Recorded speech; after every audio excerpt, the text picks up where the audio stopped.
Es un placer para mí estar nuevamente con todos y todas ustedes a través de TV UNAY, este espacio denominado La Voz de la Academia, aquí donde abordamos temas de realidad nacional, temas de nuestra universidad desde un punto completamente diferente, pues tratamos de tener siempre a académicos, a expertos que forman parte de la máxima casa de estudios del país.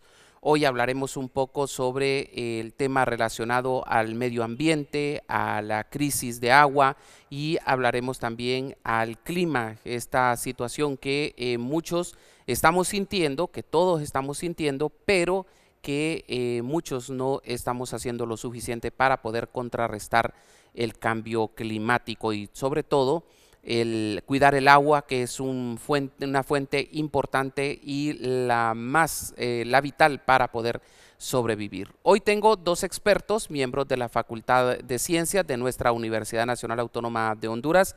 Les presento a Tania Peña. Tania, bienvenida, muchas gracias por aceptar la invitación. Gracias. Y también está Max Ayala, quien también es miembro de esta facultad. Bienvenido. Muchas gracias.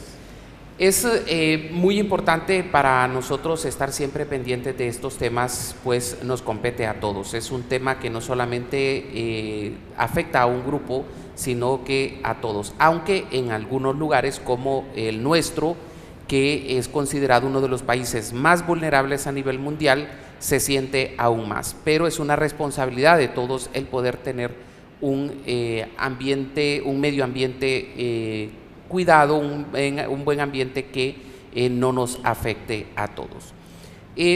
¿Cómo está este tema? ¿Cómo lo ven? Hay pasos importantes en los cuales, digamos, se está buscando el bienestar para poder contrarrestar el cambio climático, para poder cuidar el agua. ¿Qué piensa usted, maestra? Sí, bueno, primero muchas gracias y saludos a todos, ¿verdad? Cuando hablamos del agua, hablamos de la esencia de la vida, hablamos del desarrollo, hablamos de la sostenibilidad de una población, de una sociedad. Y como Honduras, pues estamos expuestos a grandes desafíos que van desde el crecimiento urbano, que podríamos hablar de él, y del crecimiento rural, que es otro ente, y podríamos ver ahí las grandes brechas que hay de inequidades entre estos, ¿no? Los otros grandes desafíos que van desde la degradación de las tierras, la contaminación y por supuesto el cambio climático. Entonces, si nosotros quisiéramos ver qué depara a nuestro país en el futuro en torno al recurso hídrico, tendríamos que hablar de estos temas, tendríamos que hablar de cómo estamos gobernando el agua. Entonces tocaríamos los grandes temas de ¿existen los instrumentos políticos, legales, institucionales adecuados para poder gobernar el agua? En todos sus ámbitos, ¿no? En el ámbito agrícola, en el ámbito social, en el ámbito de salud humana como tal. Entonces, primera pregunta sería esa. Segunda, ¿tenemos todos un acceso equitativo al agua? Porque una cosa es que el agua esté disponible, una cosa es que el río esté ahí, otra cosa es que las comunidades puedan tener acceso al río. Entonces habría que hablar de los temas de la disponibilidad hídrica y de la accesibilidad. Y tocando estos dos temas saldría un tema más, que es el de la calidad del agua. Entonces, para poder ver y tener una visión de futuro, tendríamos que tocar todos esos temas y cruzarlos con todas estas grandes ejes transversales, como la equidad, la integralidad, nuestros pueblos vulnerables, etcétera. ¿Usted qué balance hace de cómo está actualmente la situación, el cambio climático, el tema del agua, el calentamiento, esta temperatura que estamos sintiendo cada vez más fuerte, sobre todo en tiempo de verano, y aunque muchas veces no marcado, sino que también en tiempos en los que uno considera que son tiempos fríos, estamos sintiendo calor?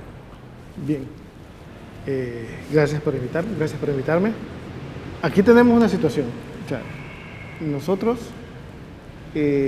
nos dedicamos a medir diferentes parámetros climáticos.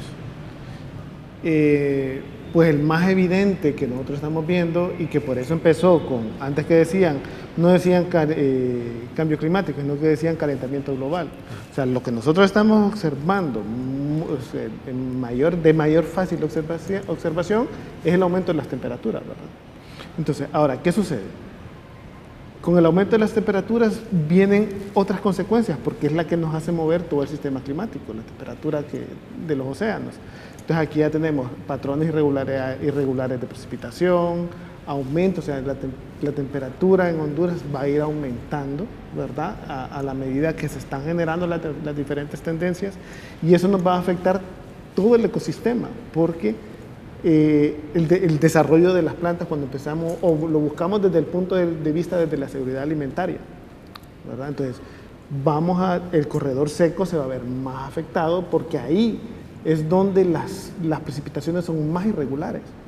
Digamos, en la costa norte, la mayoría de la costa norte tenemos 8 o 9 meses de precipitaciones, mientras que en parte sur, todos los ríos que vierten al Pacífico, ¿verdad? Tenemos 1 mes, 2 meses de precipitación y otros, o sea, son 4 divididos en 2 grupos. Entonces, eso se vuelve más irregular y entonces eso nos va a llevar a que la seguridad alimentaria, la disponibilidad del agua, de todo lo que nos comentó Tania, se vuelva más crítico, lo que va a generar o va a intentar que el gobierno tenga que hacer mayor intervención en esos lugares. ¿Cómo será el clima en el futuro, a su juicio? Como le digo, o sea, vamos a tener 2 puntos. La temperatura va a aumentar, ¿verdad? Entonces, y tenemos que diferenciar, o sea, las tendencias a futuro y las tendencias a corto plazo, que entra lo que le llama variabilidad. Entonces, pongamos un ejemplo en diciembre del año pasado, que hubieron temperaturas bastante bajas, entonces la gente podría decir, no, pero volvió el clima que de hace tiempo, sí, ¿verdad? Pero eso es variabilidad. O sea, que las temperaturas hayan disminuido, pero que si nosotros en promedio agarramos los últimos 3 diciembres, miramos que los 3 diciembres o los 4 diciembres en realidad eran más calientes que lo demás. Entonces, eso ya es una tendencia. Entonces, la tendencia a que vayan aumentando las temperaturas se va a ir marcando más. Ahora, eso va a hacer que en las épocas secas, como enero, febrero, marzo, la disponibilidad del recurso superficial, ¿verdad? Porque tenemos que diferenciar entre el superficial y el subterráneo, va a ser menor. Y vamos a tener los demás. El otro punto que a nosotros nos afecta, las tormentas o los huracanes, al calentarse los océanos, puede que el número de tormentas no aumente, pero la intensidad o la capacidad de provocar lluvias de esos huracanes va a ser mayor, ¿verdad? Porque el planeta, al aumentar la temperatura de manera global, el planeta, ¿qué es lo que hace con los huracanes? Distribuye esa energía que se va generando. Entonces, para poder distribuirla, los extremos tienen que ser más extremos. Entonces, vamos a tener épocas o periodos de intensidad de lluvias y otros donde las lluvias van a ser mucho menores. Entonces, eso es lo que a grosso modo nos puede decir, porque no podemos decir esto va a suceder porque, para empezar, Honduras no genera información. Honduras dejó de generar información hace 20 años, información de calidad, porque sigue generando cierta información, pero información de calidad que los especialistas la puedan utilizar para hacer proyecciones, es muy pobre y de muy baja calidad. Entonces no podemos acercarnos a decir, esta es la tendencia la más probable. Ahora le hago la pregunta, pero desde el tema del agua, ¿cuál va a ser el tema con el agua? Porque algunos señalan que el agua cada vez está más escasa, no la estamos cuidando y que en 20, 30 años esto va a ser un problema serio. Sí, ahí pues tendríamos que citar un poco lo que decía José Mac, porque hay que ver el ciclo del agua. Entonces, como esto es un ciclo, imaginémoslo acá, si una de las partes es afectada, por supuesto que las demás también se van a ver afectadas. Entonces, si estamos viendo que la precipitación, la lluvia, como la conocemos, no va a ser lo que en la historia del clima de Honduras se tiene, por supuesto que cuando vayamos a un río y ver el comportamiento del mismo, van a haber cambios, ¿sí? Si llueve menos, va a tener menos agua el río. Si llueve más, en teoría debería tener más agua el río. Más o menos así, proporcionalmente funciona, porque hay una parte del ciclo que es la que el agua entra al suelo. Y ahí está parte de la clave de todo esto. Porque usted dice, ¿va a haber agua en el futuro? Sí, a menos que se apague el sol. Sí, porque el ciclo es movido, ¿verdad?, por esta energía que nos entra. para que se deje de mover el agua en la tierra, tendríamos que apagar el sol, literalmente. Entonces, ¿qué es lo que va a pasar con el tema de cómo unimos cambio climático con el agua? Tendríamos que unir una tercera variable, que es la degradación de las tierras que tenemos. O sea, no podemos decir nosotros que históricamente no hemos tenido grandes sequías y hasta grandes migraciones que hay registradas desde 1930. Hay una migración registrada y que hay algunos indicios todavía de esto. Por ejemplo, la migración que hubo en 1930 y centavitos, que vino desde el sur y todas estas personas migraron hacia el norte, ¿sí? Desde Lange y toda esta zona de ahí hacia el Progreso, ¿no? Y bueno, de hecho usted puede ver una ruta que hay Langre por Progreso, cómo puede haber una ruta ahí, ¿verdad? El por qué. Entonces, si nos vamos a la historia, podríamos ver esta sequía. Entonces, sí que ha estado. Y en 1930 no hablábamos de calentamiento global o un cambio en el clima. Entonces, sí tenemos esto, pero ¿qué es lo que ha aumentado en estas últimas décadas que hace que esas fluctuaciones en el río, que es lo que vemos, vamos a hablar de él, ¿sí? Tengamos épocas secas, se seca totalmente el río, y época lluviosa se desborda y nos lleva toda la infraestructura. Entonces, ¿qué hay ahí? Un componente, es esta degradación que hemos hecho, ¿sí? Todas las actividades económicas que tenemos como sociedad, ¿sí? Vamos a hablar de la agricultura, de la ganadería, si hablamos de nuestro entorno urbano, de nuestra querida Tegucigalpa, tendríamos que decir la urbanización en las partes altas de nuestras montañas, ¿no? Entonces, todas estas actividades, por supuesto que tienen un efecto. Y entonces, lo que han llevado es que a toda esa lluvia ya no toda infiltra, que es lo que se espera en el ciclo, ¿no? Porque cuando no hay agua, cuando no está lloviendo, el río siempre lleva agua. ¿De dónde viene esta agua? De ese proceso de infiltración, de ese momento cuando llueve, alguna parte escurre, pero otra infiltra. Es que ahí es donde estamos afectando. No nos está infiltrando tanto el agua. ¿Por qué? Habría que ver que la forma como llueve, pero también porque hemos perdido la cobertura forestal, vegetal en diferentes momentos de la historia, que hacen los dos temas, hacen que cuando llueva tengamos mayores caudales y tengamos estas inundaciones, pero también cuando es época seca, ¿qué pasa? ¿Sí? Vamos a tener mucho menos agua en el río. Entonces, queremos saber nosotros si vamos a tener agua en el futuro. Sí. Que la tengamos disponible como teníamos en nuestro haber, no. Y hay otra variable que nosotros tenemos que meter en la ecuación. Miren, nuestro río Lua ahí va a estar y nuestro río Aguán se van a ir desbordando conforme vayamos haciendo la infraestructura, pero van a venir huracanes, tormentas y todos los demás ciclones tropicales que usted puede mencionar por temas de cambio climático. Pero ¿vamos a poder tener acceso a esa agua? Usted podría decir que sí, pero ¿y la calidad de esa agua? Cada vez que vemos llover, ¿qué pasa con nuestra querida Tegucigalpa? Vemos y se arman en las calles esos ríos, pero esos ríos fluye agua cristalina y pura. No, ¿verdad? Entonces podemos tener agua en grandes volúmenes, pero no la vamos a tener en la calidad. Entonces queremos responder, ¿vamos a tener agua en el futuro? Uno, tenemos que hacer un correcto manejo de nuestras tierras, un manejo sostenible de las mismas, pero también tendríamos que empezar a hablar del monitoreo de la calidad de nuestra agua.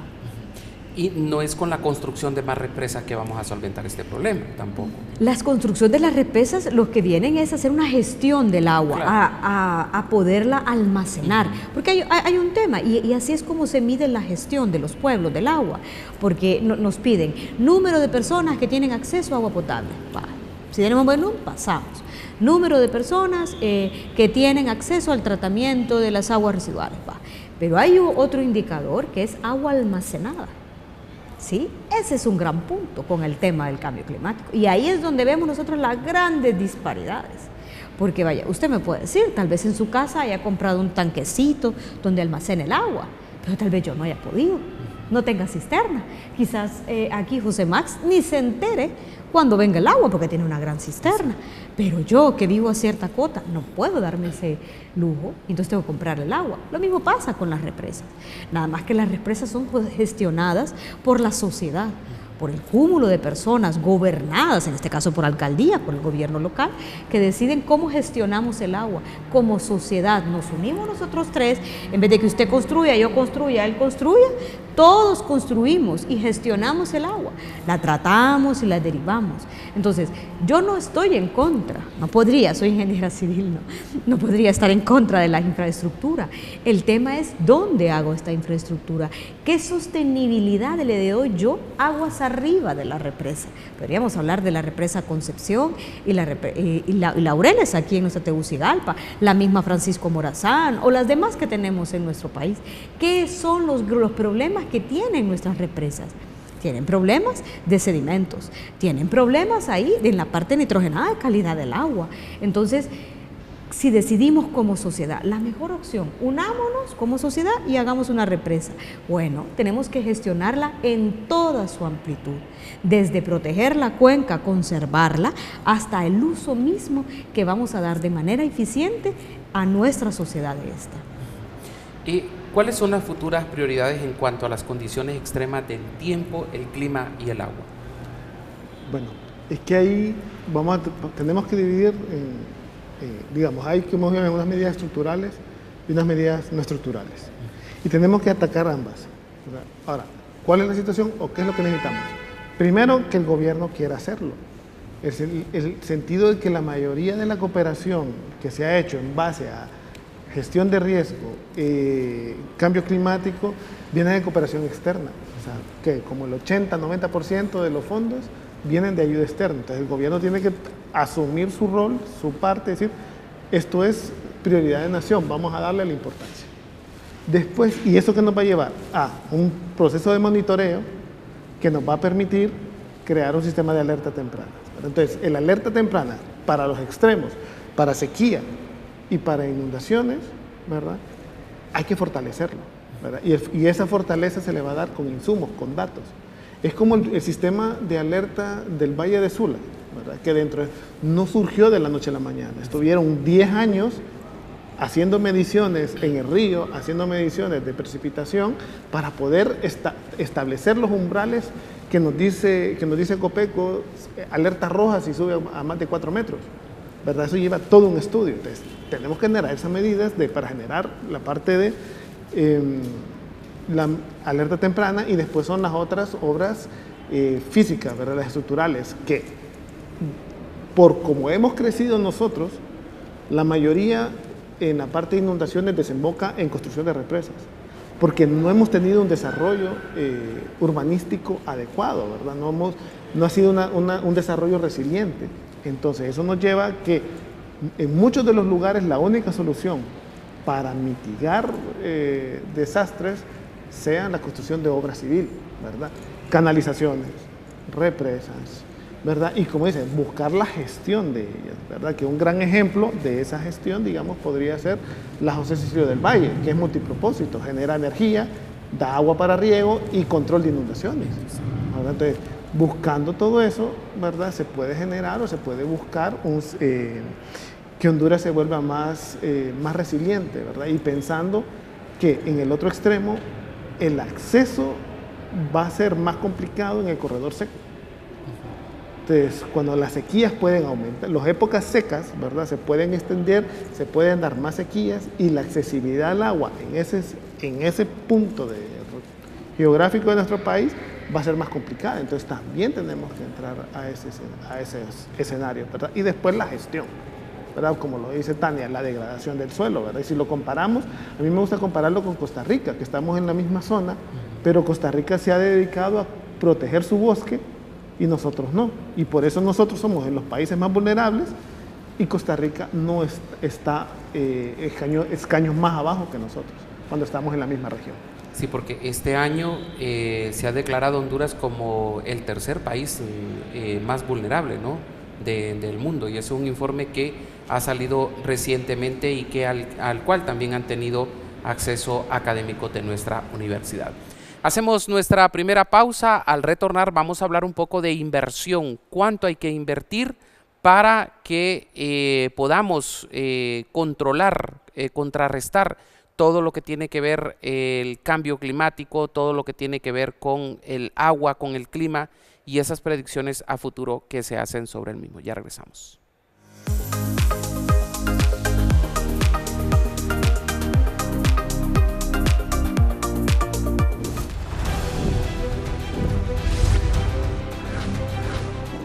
Hola Pumas, es hora de ponerte al día con lo mejor de nuestra universidad. Les presentamos el resumen noticioso de la mejor universidad del país, la Universidad Nacional Autónoma de Honduras. Y no es todo, además tendrás los tips más útiles para tu vida universitaria y mucho más. Noticiero Luz en Auspicio, porque tú eres parte de esta historia. Sintoniza, infórmate y comparte.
Información de escritores y escritoras hondureñas. Consejos sobre los libros que puedes leer. El análisis literario a cargo de los expertos. Los mejores precios en los productos de la librería universitaria. ¡Diálogos entre libros!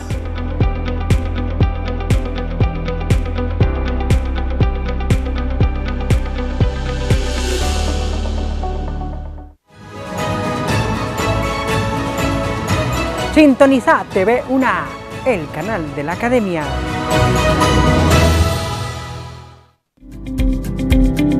En Honduras, hablar de corrupción e impunidad desde la perspectiva académica será un tema cada vez más recurrente. Gracias a la creación del Observatorio Universitario Nacional de Transparencia y Anticorrupción de Honduras, OUNTA, impulsado por la Facultad de Ciencias Sociales de la Universidad Nacional Autónoma de Honduras. Desde el observatorio se generarán datos e información confiable y de calidad, con el fin de ampliar el conocimiento sobre los procesos de la administración pública del país. Una nueva historia en pro de la transparencia y rendición de cuentas.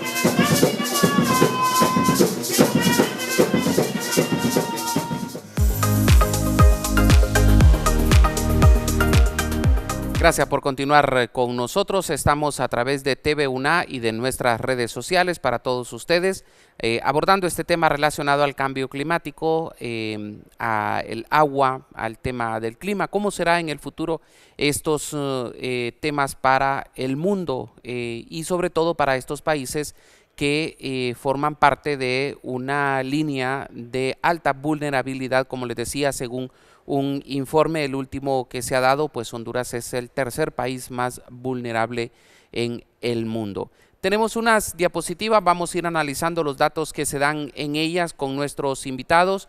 Pues hay datos muy relevantes, sobre todo emitido por la Organización de las Naciones Unidas.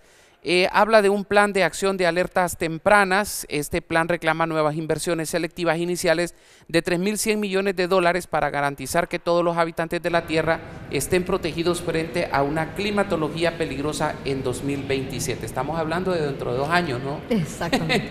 Ok, sí. Pero 3.100 millones de dólares a mí me parece como una cantidad bastante baja, ¿no? Bueno, es que todas van a variar, ¿verdad? Porque algunos van a empezar de cero, otros ya tienen cierta infraestructura.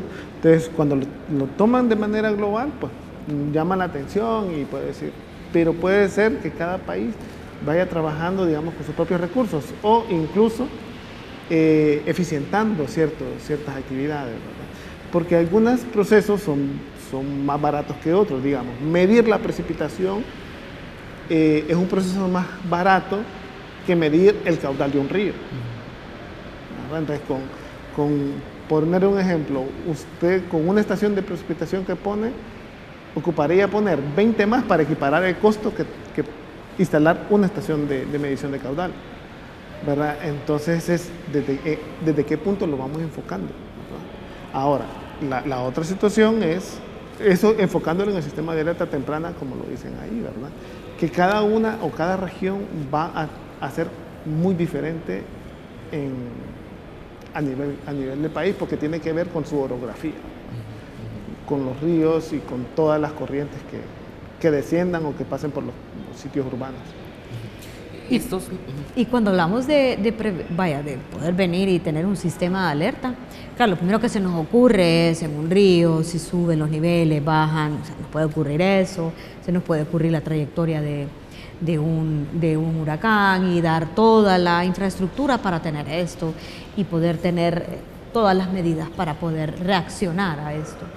Pero en muchos estudios que se han hecho a nivel internacional y algunos análisis a nivel nacional, pues vemos que la prevención es lo más adecuado, ¿sí? Hacer estas medidas de adaptación, ¿sí? Y sobre todo las basadas en la naturaleza. Si nosotros hacemos que los medios, en general los ecosistemas, en conjunto con las grandes ciudades, pueblos, comunidades pequeñas, ¿sí? De manera conjunta se trabaje en estas medidas de adaptación basadas en la naturaleza, basadas en lo que el ecosistema requiere para que se dé el ciclo, ¿bien? ¿Sí? Todas estas grandes eventos que tenemos no deberían ser tan catastróficos. Entonces vemos, claro, la construcción de toda la infraestructura para evitar que se desborde el Ulúa y el Chamalecón. ¡Enorme! Una inversión enorme. De todos los años. Sí, enorme la inversión. Pero, ¿qué pasaría si empezamos mejor a trabajar en las partes medias y altas de la cuenca, en el tema de manejar mejor la tierra, en el tema de gestionar junto con los agricultores y grandes ganaderos, ¿sí? A dónde están las grandes urbes, de tratar acá el tema? Entonces, tendríamos que, como lo decía José Macla al inicio, tenemos que ver las dos, las medidas estructurales, claro, que son estas, que son las que tenemos que hacer ya para evitar que esto pase si es que llega, ojalá que no, un huracán en el 2026, este año, en el 2027, 28, en el 30, pero no podemos estar siempre invirtiendo grandes cantidades de dinero, ¿no? Tendríamos que aprender a trabajar en la prevención. Siempre la prevención va a resultar mucho más eficaz en términos económicos y de todos los demás aspectos que el ser reactivo. ¿Me explico? Entonces, creo que, claro, usted ve todo ese monto y usted puede decir, bueno, es un montón de dinero, pero estamos hablando de la adaptación y la prevención de todo el planeta. Y nosotros ahí vamos priorizados. Pero ¿hacia dónde vamos a tirar eso? Tendríamos que pensar en esta otra parte, ¿verdad? Y yo creo que ahí también incluso nosotros podemos poner nuestro propio granito de arena, aunque no entendamos mucho del tema, pero parar las construcciones en zonas inundables. O sea, yo les digo, si todos los años tenemos inundaciones, ya sabemos dónde se dan esas inundaciones y se sigue construyendo, se sigue permitiendo la construcción en esos lugares, o en lugares en los cuales ni siquiera se hace un estudio si es un suelo apto para la construcción. Seguimos deforestando, seguimos teniendo animales que los vemos muchas veces en esas inundaciones ir, o sea, es doloroso verlos también porque son vidas, ¿no? Y pérdidas millonarias para todos. Y seguimos cultivando también en esas zonas donde hay inundaciones. Yo creo que ahí debería de existir como un plan de prevención, porque ahí también hay pérdidas económicas que no hay forma de recuperarlas así de fácil. Vamos a seguir viendo la diapositiva. Esta cifra de 3.100 millones de dólares equivale a tan solo 50 centavos por persona al año. Es relativamente bajo, pero es una ínfima parte, y por esto les señalaba yo eso de 3.100 millones de dólares, que me parecía muy poco. Es una ínfima parte, solo el 6% de los 50.000 millones de dólares requeridos en concepto de financiación para la adaptación al cambio climático. O sea, ya aquí estamos hablando de una cantidad mucho más grande que se necesita, y bueno, ya vemos que países como Estados Unidos, lo primero que tras que llega Donald Trump, dice: nos salimos del Acuerdo de París, y ya eso significa menos fondos. Yo recuerdo que el gobierno anterior estuvo gestionando en la Organización de las Naciones Unidas fondos, los llamados fondos verdes también, que al final yo creo que nunca se los dieron. Entonces ya estamos hablando de grandes cantidades de dinero que de alguna forma u otra, si existiese alguna forma de podernos ahorrar ese dinero, sería mucho mejor. ¿Qué piensa, maestro? Bien, pues llegamos de ese punto, ¿verdad? Que necesitamos el acceso a ciertos recursos como países en vías de desarrollo, los que están más impactados, pero interviene con una idea, un egoísmo capitalista, ¿verdad? Y es lo que dice, digamos, ¿por qué salió Estados Unidos del Acuerdo de París? Porque yo voy a tener que dejar de producir si otros países como China, la India, ellos tienen carta libre para seguir emitiendo. Entonces, tienen que llegar a un consenso. Ahora, ¿cuál es? La visión de mi mundo, de mi círculo, ¿verdad? Porque a mí no me afecta el aumento de las temperaturas, porque yo estoy todo el día en aire acondicionado. Exacto. ¿Verdad? Entonces, uno tiene que ir viendo, que tiene que ir generando esa conciencia, ¿verdad? Que es muy difícil, porque siempre los temas económicos, o la parte monetaria, hasta esta altura siempre va a predominar. Entonces, así tendríamos que ir trabajando y empezar a hacer la concientización, porque ¿qué es lo que sucede con el cambio climático? El cambio climático no es como las películas, que hoy me levanto y mañana estoy lleno de nieve, ¿verdad? Como las películas, sino que, ¿por qué dicen 2027? ¿Cuáles eran los escenarios de cambio climático? Allá por el 90, por el 2000. El escenario era 2030, 2050 y 2100. Ya estamos llegando al 2030 y no se mira la catástrofe que se puede ver en una película, porque nosotros esperamos que vengan las inundaciones, que se lleven todo un edificio, ¿verdad? O caiga fuego del cielo. Demasiado drama, dice usted. Exacto. Entonces, como nosotros no lo vemos, si es un cambio paulatino y lento, es como cuando dicen la tortuga en el agua, la rana en el agua caliente, que la rana está ahí, usted le sube un poquito la temperatura, la rana continúa, hasta que ya no puede salir y se muere, ¿verdad? Entonces, así es el cambio climático. Y entonces tenemos que empezar a ver y escuchar y decir, bueno, ver las señales para poder trabajar en ellas. Veamos los otros datos que nos da esa diapositiva. Estas inversiones abarcarían sistemas de conocimiento, observaciones y previsión de riesgos de desastres, preparación y respuesta, así como comunicación de alertas tempranas. Pasemos a la siguiente, por favor. Estos datos me parecen bastante interesantes porque es como se ha ido dando, ¿no?, todo este tema relacionado al cambio climático. El número de desastres registrados se ha multiplicado por 5 y se espera que esta tendencia continúe. ¿Qué opinión le merece? Sí, si nosotros hacemos un análisis de todos los fenómenos atmosféricos, los ciclones tropicales que hemos recibido solo de la cuenca del Atlántico en los últimos 100 años, nos vamos a dar cuenta que estos se han aumentado, ¿no? Y todos estos escenarios que José Max hablaba, es así, o sea, tal vez hay un escenario que a mí me llama la atención escuchando a un experto en el tema.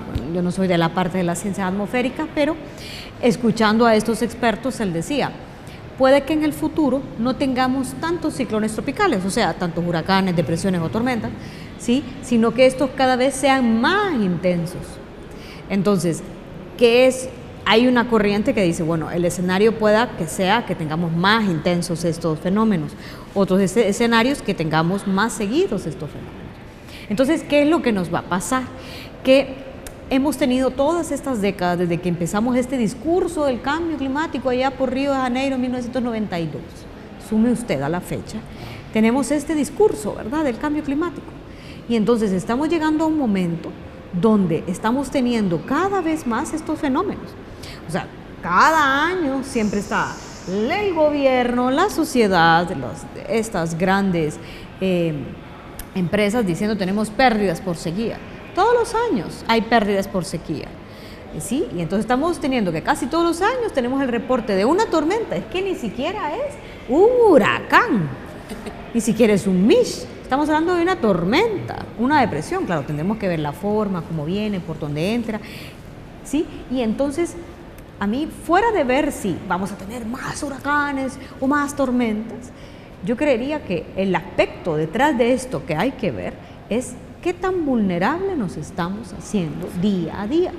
Porque si yo vengo y sé que a esta sala van a venir 3, 4 personas contra mí, y me dice usted, van a venir en un tiempo específico por vos, pues yo me queda tiempo como para ver cómo respondo, qué busco, me preparo, busco financiamiento, qué sé yo, que es muy diferente a que usted me dice, Tania, ya vienen. Están ahí. Sí, entonces hemos tenido todo este tiempo para empezar a hablar de este tema, o sea, llevamos décadas hablando. ¿Qué tanto nos hemos preparado? ¿Y cómo ha sido nuestra vulnerabilidad? Y ahí sí le voy a decir yo, nuestra vulnerabilidad sí que ha aumentado como país. ¿Sí? ¿Por qué? ¿Por qué cree que se ha dado? Ha aumentado, bueno, la más grande de todas es por el tema de la degradación de las tierras. Hace falta que usted vaya y vea las estadísticas que da el Instituto de Conservación Forestal, el encargado de esto, y que le diga las cifras de pérdida de cobertura forestal anual. Claro, usted va a decir desde el punto de vista, digamos, forestal, sí, claro, las especies, perdemos bosque, pero en el trasfondo hídrico, ¿qué significa eso? Menos cobertura vegetal, volvemos al tema, significaría menos capacidad de infiltración del agua. Y al tener menos capacidad de infiltración del agua, tenemos dos cosas. Primero, es que cuando llueva el agua se va a ir toda y vamos a tener mayor probabilidad de inundación. Y la segunda es que no voy a tener agua que se infiltre al suelo, llegue a los acuíferos y la tenga disponible. Entonces, solo para ponerle un ejemplo de cómo hemos aumentado nuestra vulnerabilidad, el hecho de que estamos cada vez más concentrados en este pequeño valle intramontano llamado Tegucigalpa, ¿sí? El hecho de cómo nosotros estamos cada vez separando estas grandes brechas y que lo voy a seguir mencionando, las grandes inequidades en todos los aspectos sociales. Entonces, claro que nos hemos vuelto más vulnerables. En algunas cosas hemos aprendido. Por ejemplo, nuestra universidad ha aprendido y hemos desarrollado capacidad de adaptación.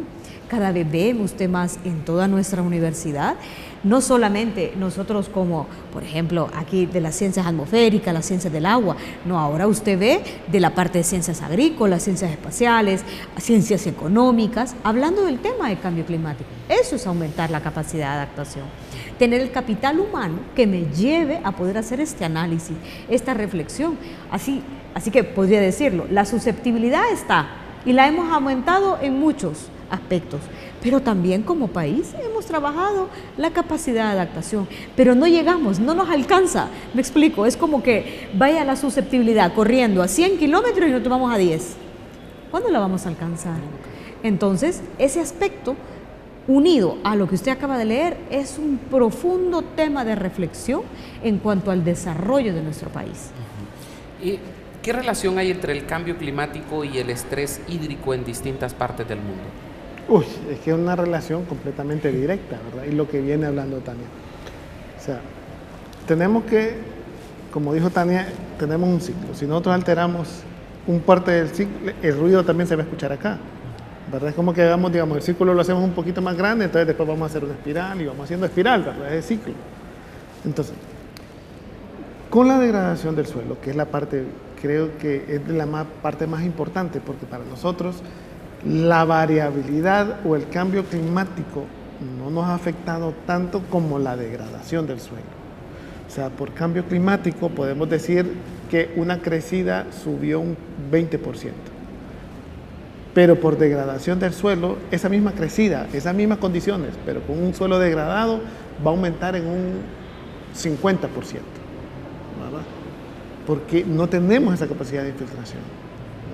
Y esa capacidad de infiltración hace que, como dijo Tania, no infiltre el agua, ¿verdad? no alimentamos los acuíferos, que por eso después los pozos o los pozos que hacían de manera artesanal, que le llaman de Malacates, queden sin agua. Tenemos que ir perforando más profundo para encontrar el agua más antigua, ¿verdad? Los suelos después van perdiendo los minerales para los cultivos o para que las nuevas vegetaciones vayan creciendo, ¿verdad? O se vaya renovando la cobertura boscosa, porque todo se lavó y por eso vamos viendo esa agua, las aguas achocolatadas, ¿verdad? Todas oscuras que traen todo ese sedimento. Ahora, cuando los ríos son muy grandes, incluso todo ese sedimento que viene de la cuenca receptora va a hacer que el área de inundación sea mayor que si fueran aguas menos contaminadas. Entonces, el cambio climático lo que nos está alterando son los tiempos en que el agua respondía o que la cuenca podía responder. Entonces, nos vienen y decimos, ahora el consenso ahora es que las lluvias van a ser más intensas. Entonces, tenemos una lluvia más intensa, donde tenemos un bosque completamente virgen, sin intervención. Él va a intentar regular su mayoría de agua y entonces antes el río se presentaba después de la lluvia 2 horas después, pero con esa degradación del suelo ahora llueve y la lluvia no nos da el tiempo que nosotros podamos responder, porque ahora llueve y a media hora crecen todos los ríos, que es lo que sucede, digamos, en las quebradas de Tegucigalpa, ¿verdad? Que llueve y usted sabe que en media hora ya empiezan a decir las noticias, he inundado tal barrio, se desbordó tal quebrada, ¿verdad? Entonces, eso es lo que nos está afectando el cambio climático, ¿verdad? Que nuestro tiempo de respuesta a ese evento que va a suceder sea mucho más corto. Y entonces ahí tenemos que nosotros aplicarnos con más tecnología que nosotros no la tenemos para intentar adelantarnos.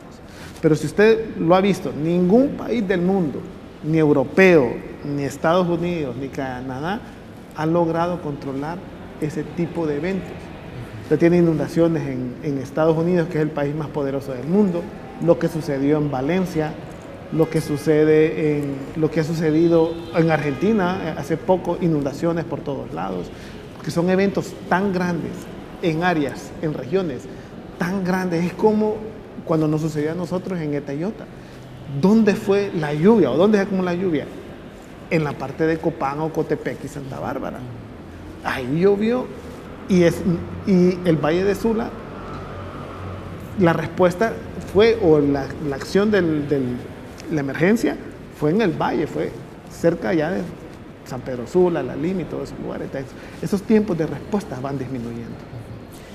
Y estos, por ejemplo, usted mencionaba de estas quebradas, estos ríos que pasan por Tegucigalpa. Hay uno que siempre ha inundado los mercados, pero que los embaulan. Y nosotros vemos de que todos los años la cantidad de agua es mucho más en tiempo de lluvia, por lo mismo que decía, ¿no? El suelo no lo absorbe lo suficiente. Entonces, ¿qué tan efectivo puede llegar a ser ese embaulamiento, o de aquí a unos años nos va a volver a estar provocando esas mismas inundaciones? Mire, ahí se combinan un montón de factores, ¿verdad? No solo es el cambio climático. Claro. Sino que tenemos, o sea, y aquí como ingenieros civiles los dos, ¿verdad? El ingeniero civil para trabajar en ese diseño trabaja con las uñas. O sea, no tiene de dónde sacar información. Entonces utiliza información de hace 30, 40 años para decir, bueno, con esta información voy a diseñar porque es lo que tengo. Por ejemplo, los laureles. Los laureles, cuando se diseñó, se utilizó información de una ciudad que quedaba en Estados Unidos que se llamaba Georgetown. El especialista trajo esa información de allá y dijo, bueno, con esto voy a diseñar porque aquí en Honduras no hay nada. Entonces el ingeniero trabaja con una incertidumbre tan grande, ¿verdad? Aparte que hay mucho ingeniero temerario que sabe un poquito y dice, yo con este poquito yo le diseño. Suficiente. ¿Verdad? Tenemos esa otra lucha, ¿verdad? Entonces, todas las obras de civil y digamos, la de Quebrada del Sapo ha funcionado dentro de lo que cabe. Sí. Las estabilizaciones que hicieron del Berrinche, usted ha visto que el Berrinche no se ha venido porque se hizo un trabajo de estabilización, lo mismo reparto. Ahora son trabajos que se pueden hacer, que los logramos hacer, pero que requiere un compromiso de nación. ¿Y cuánto va a durar, no? ese tipo de trabajo? Vamos a hacer una segunda pausa, perdón. Al regresar vamos a leer el resto que tenemos de información para que podamos analizarla con nuestros invitados. Ya volvemos.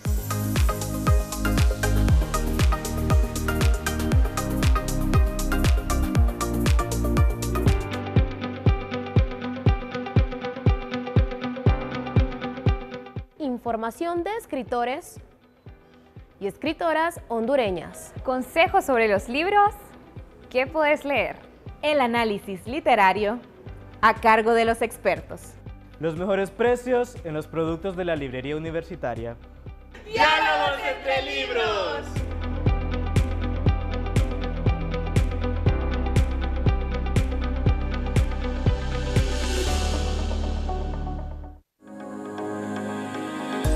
Diez facultades están disponibles en la mejor universidad de Honduras.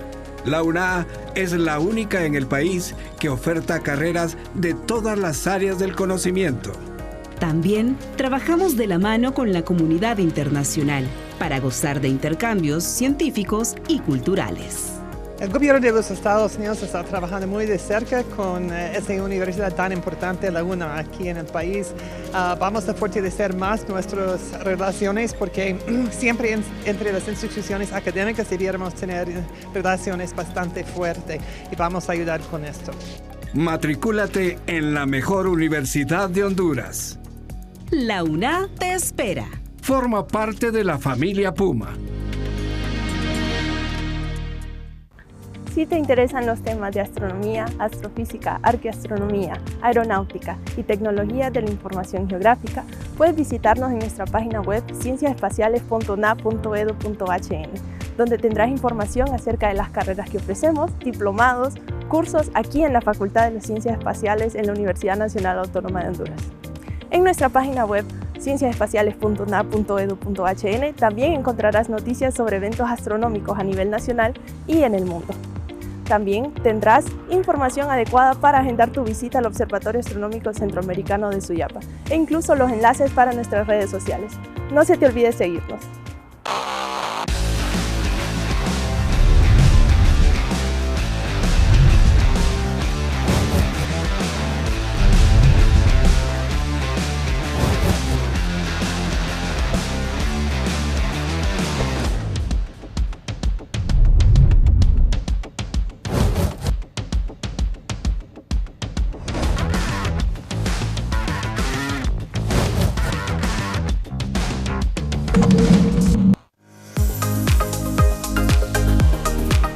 Gracias por continuar con nosotros. Estamos hablando de estos temas relacionados al cambio climático, qué va a pasar en el futuro, qué se puede hacer, cómo podemos contribuir todos, porque al final de cuentas es una responsabilidad de todos. Tengo en estas diapositivas que hemos estado mostrando las áreas urbanas ubicadas a poca altitud y altamente pobladas. Son especialmente vulnerables. Los avances en la previsión y las alertas tempranas coordinadas, así como la acción temprana, han logrado reducir en los últimos 50 años el número de fallecimientos provocados por la climatología. ¿Qué tan importante es la alerta temprana en estos casos? Sí, es el hecho de poder venir y decir que se está formando algo en el océano y que viene que tiene una probabilidad de que cruce nuestro país, pase cercano, qué sé yo. Solo eso ya pone en alerta a las poblaciones. Desde las personas que viven en zonas de riesgo ya tengan que hacer sus movilidades, desde las mismas instituciones de gobierno que puedan venir y resguardar esto. Numerosas acciones que se tienen en temas de prevención. Por supuesto que desde que sabemos de estos huracanes y cómo estos grandes entes a nivel internacional trabajan en las trayectorias de todos estos fenómenos, claro que ha mejorado enormemente la prevención y con ello, por supuesto, el número de personas afectadas. Habrá que medir, ¿verdad?, la efectividad ya de esa prevención que tiene cada país, pero sí que tiene una repercusión enorme en términos de reducir por lo menos las pérdidas de vidas humanas, que es lo más valioso en todo esto, los damnificados mismos. Ya las pérdidas económicas, pues al parecer no se reducen tanto en algunas ocasiones como se debería por el actuar, por cómo el fenómeno se lleva a cabo, pero sí que hay una reducción en pérdida de vidas humanas, por supuesto. Y cómo se lo tome también las personas que viven en esas zonas vulnerables, ¿no? Porque es como que alguien le está avisando de que le va a dar un golpe, ¿no? Y que solo se quede viendo y esperando. O sea, si ve que viene, o sea, haga algo, ¿no? Me preparo. Exacto. Ya todos sabemos, ¿no? Vaya, viene este y otro, bueno, ¿qué puede pasar? Me provisiono de algo y agua tengo, sí, ya todos sabemos, viene una sequía, vaya, por ejemplo, ya todos sabemos, bueno, si ya nos ha dicho pues la municipalidad que van a haber cortes, pues ya amplío, ya no solo tengo 2 barriles, tengo 3, porque ahora el corte va a ser de 10 días, ¿verdad? Entonces, por supuesto que la prevención ha tenido un eco en la reducción, ¿verdad?, de estas pérdidas humanas, damnificados. No lo sé si es que es el éxito de cómo se lleva a cabo, o es que los daños ahora son distintos, el evento es distinto, pero sí que valdría la pena hacer un análisis de la eficacia o el impacto que tiene toda esta prevención, ¿sí?, en esto, de qué tan eficaces nos hemos vuelto. Ahí creo que habría que hacer también un análisis como país, como sociedad, ¿verdad? Claro. Nosotros decir qué tan eficaces hemos sido como Tegucigalpa, por ejemplo, en esto, lo hacemos mejor, ¿sí? Cómo lo deberíamos hacer ahora, quizás esto ya no funcione. Valdría la pena. ¿Y las autoridades están cumpliendo con esa parte de avisar, de decir, mire, está pasando esto o va a pasar esto en los próximos días? Ellos están trabajando. Ahora, la incursión de la tecnología y de la era satelital para la climatología ha sido increíble, ¿verdad? Porque, pongamos el ejemplo de las vidas, de las que se perdieron con el Mitch y las que se perdieron con ETA, ¿verdad? Que el Mitch fue una gran cantidad en comparación con ETA. Ahora, en el Mitch la comunicación era por fax y el servicio meteorológico, que era el encargado de mover en ese entonces, ¿verdad? Ellos diciéndole, aquí está lloviendo a cántaros, y en Estados Unidos, que era la NOAA la que le daba la información, decía, no, pero el Mitch no está encima de ustedes, sí, está en el océano, cuando lo teníamos aquí en Tegucigalpa, ¿verdad? Ahora usted, con la aplicación del celular, usted ya puede ver trayectorias. Entonces, ¿qué es lo que hace ahora Copeco o Senaos, ¿verdad? Utiliza esos modelos, está desarrollando sus propios modelos con las limitaciones, porque la capacidad de cómputo que requiere es grandísima, que no la tenemos nosotros, no la tiene la universidad, no la tiene el gobierno, ¿verdad?, sino que la tienen entes externos fuera del país. Entonces, esa herramienta ha logrado o ha ayudado a que ellos puedan emitir los boletines con mayor antelación. Ahora, ¿qué es lo que pasa? Llegamos al parte de la modelación y llegamos al parte de la comunicación. Porque emitir una alerta roja, una alerta verde, es bien delicado.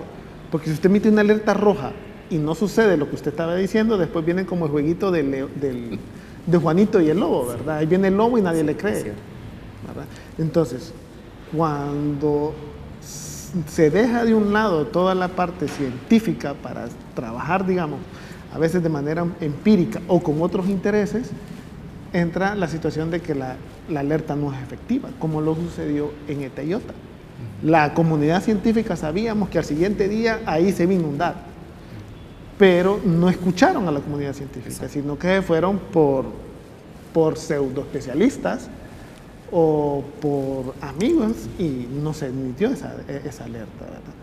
Entonces, el cuidado de manejar las alertas, que lo está haciendo, o sea, dentro de sus capacidades, Copeco lo está haciendo, y dentro de sus debilidades también, ¿verdad? Lo está haciendo, que necesita ser reforzada, claro que necesita ser reforzada, pero ha ido mejorando en comparación a otros eventos. No, y ahora la tecnología es al nivel de que antes de que tiemble ya está una alerta. No sé si les pasa a ustedes que el teléfono inmediatamente les manda una alerta de que va a temblar, o que tembló y fue hace segundos y fue en tal lado, y toda esa información que al final de cuentas es muy importante. Vamos a dejar de lado este tema porque sí quiero hablar un poco sobre el trabajo que están realizando desde el Instituto Hondureño de Ciencias de la Tierra. ¿Cómo va este trabajo en su área? ¿Cómo han estado trabajando? Sí, bueno, hablaríamos en general lo que desde la Facultad de Ciencias se hace, porque claro, está el instituto, quien es pionero en todo el tema de gestión de riesgo, ¿no? Que de hecho la misma génesis del Instituto de la Tierra es a raíz del huracán Mitch, ¿no? Y todo lo que deviene. Entonces la academia pone a disposición de la sociedad una institución como esta, una unidad académica para permitir hacer toda esta reflexión, investigación y creación de conocimiento en torno a la gestión del riesgo, en torno a las ciencias atmosféricas, etcétera, ¿no? Entonces, desde el instituto hemos dirigido muchas, vamos a decirlo desde el enfoque de la educación no formal. Hemos tenido múltiples diplomados, yo creo que ya pierdo la cuenta, lo que sí es que el último conteo llevábamos más de 1000 personas capacitadas en diplomados, cursos en temas de cambio climático. Creo que ahí nuestra universidad, vamos a decirlo así, nuestra universidad ha puesto a disposición de la sociedad esta cantidad enorme de cursos diplomados, y no solamente de nuestro instituto, sino de varias facultades y unidades académicas de nuestra universidad. Creo que ahí el crédito, académicamente hablando, lo tiene la UNA. Han sido después las otras universidades, han venido y han puesto a disposición, pero creo que nuestra universidad ha sido pionero en este tema. Recuerdo, yo trabajaba en gobierno cuando en el año 2012 el Instituto lanza este primer curso especializado en gestión de riesgo. Sí, un curso que viene a revolucionar bastante a nosotros, empleados de gobierno. En aquel entonces yo trabajaba para el gobierno y bueno, eso te revoluciona. Ahí solo ponerte en eso, de decir cómo la UNA ha contribuido a generar un capital humano para enfrentar, ¿verdad?, este gran desafío a nivel de humanidad. Sí, entonces creo que ahí como UNA ha sido nuestro pilar. Y el segundo es la educación formal, que bueno, desde el instituto y viendo toda esta problemática, los investigadores dicen, bueno, es que hay que crear una maestría en gestión de riesgo, es que hay que crear una maestría en recursos hídricos. Claro, es ahí donde la facultad empieza ya desde la educación formal a tener estos dos pilares, ¿verdad? Y vemos ahí la maestría en gestión de riesgo en su 4ª promoción, ¿verdad? Y teniendo toda esa cantidad de personas que trabajan en gobierno, el sector privado, ONGs. Igual nuestra maestría, que de hecho mi compañero José Max y yo coordinamos la maestría en recursos hídricos, y vamos a aprovechar a quitarle este segundo para la publicidad de nuestra maestría, que estamos en este proceso de rediseño donde claramente vemos a nuestros estudiantes demandar ya no solo una orientación, sino muchas más orientaciones, no solo hidrogeología, sino hidrología, calidad del agua, gestión integrada del recurso hídrico. Entonces, creo que ese principal empuje ha sido ahí. De ahí sería la investigación, ¿verdad? Claro, toda la información que ha salido desde el instituto, desde nuestra facultad, en temas de cambio climático y recursos hídricos, ha permitido que institucionalmente se reconozca a la UNA como de los principales gestores de información en el país. O sea, estamos sentados, el gobierno, las ONG, sociedad civil, sector privado, y decimos, queremos saber de vulnerabilidad y cambio climático. ¿A dónde se posicionan los ojos? Hacia los Pumas, hacia nosotros. Exacto. Si queremos saber acerca de las aguas subterráneas, ¿a dónde miran? A nosotros los Pumas. Y bueno, voy a referirme a los Pumas, ¿no? A nosotros. Entonces, creo que ahí hemos ganado nosotros. Si bien es cierto, nos ha faltado tener esa publicación científica a nivel de grandes publicaciones de RAI que tengan a estas Q1, pero sin embargo, nuestro instituto, nuestra Facultad de Ciencia ha trabajado en instrumentos de país, que si pudiéramos nosotros medir eso, ¿sí?, estaríamos posicionados en una Q1. O sea, lo que nuestro instituto entre el 2012 y el 2014 le dio al país en términos de recurso hídrico fue de las principales herramientas que hasta ahora se volvió a actualizar. Nuestro instituto preparó, y estuvimos trabajando 40 y tantas personas, 2 años en lo que es esta parte del balance hídrico de nuestro país, y lo hizo la UNA, lo hicimos nosotros con lo que pudimos. Así que si que hemos movido muchas piedras en temas de recursos hídricos, en temas de cambio climático, y hemos sido pioneros a nivel nacional en temas de vulnerabilidad, y no solo a nivel nacional, también a nivel regional, en temas de poder cuantificar la vulnerabilidad al cambio climático en nuestro país, de poder estudiarla, descifrarla y ponerla sobre todo aquí a disposición de las personas. Me refiero a disposición a la traducción, de tal manera de que una persona que no conoce nada, mucho del trasfondo del cambio climático, pueda leerla y decir, uy, mi municipio está en riesgo, ¿qué puedo hacer? Así que creo que es esos dos grandes pilares, y sí quisiera acotar eso, es esa investigación con cara de vinculación. Claro. Porque es una investigación que se pone al servicio de la sociedad. No es esa investigación que se pone al servicio de la comunidad científica. No, es esta investigación que se pone al servicio de una sociedad carente de información. Y creo que eso es lo que más hay que destacar del trabajo que ha hecho la UNA en la última década y centavos, ¿sí? Creo que ahí ha sido nuestro gran aporte. Y la principal prueba de eso es el reconocimiento que tiene la UNA en los principales instrumentos legales que hay en temas de agua y cambio climático. Usted va a la ley de cambio climático y va a la ley de aguas, aparece que dentro del Consejo de los Recursos Hídricos o el Consejo de Cambio Climático, adivine quién está, a la par de todos los ministerios, adivine, la UNA. La UNA, ya sea la UNA misma o a través del Consejo de Educación Superior. Es porque la academia ha ganado esta posición dentro de la sociedad, de respeto hacia ese saber, hacia esa ciencia que lo que busca es develar la verdad. Así es. Quiero agradecerles el tiempo que se han tomado en haber estado con nosotros. Como les digo, este espacio siempre va a estar para ustedes. Y siempre les digo también a mis invitados, hagan uso de ellos, porque para eso están formados estos medios en la Universidad Nacional Autónoma de Honduras. Hay cosas que no las sabemos, pero que es importante trasladarles información a la gente. Gracias, ingenieros, gracias. A ustedes también les agradecemos, como siempre, el estar pendientes de este espacio, el conocer los temas que aquí abordamos y también dejarnos sus comentarios sobre cada uno de estos temas que siempre les llevamos a todos ustedes. Soy Franz Rivera, espero estar con ustedes en la próxima emisión. Hasta entonces.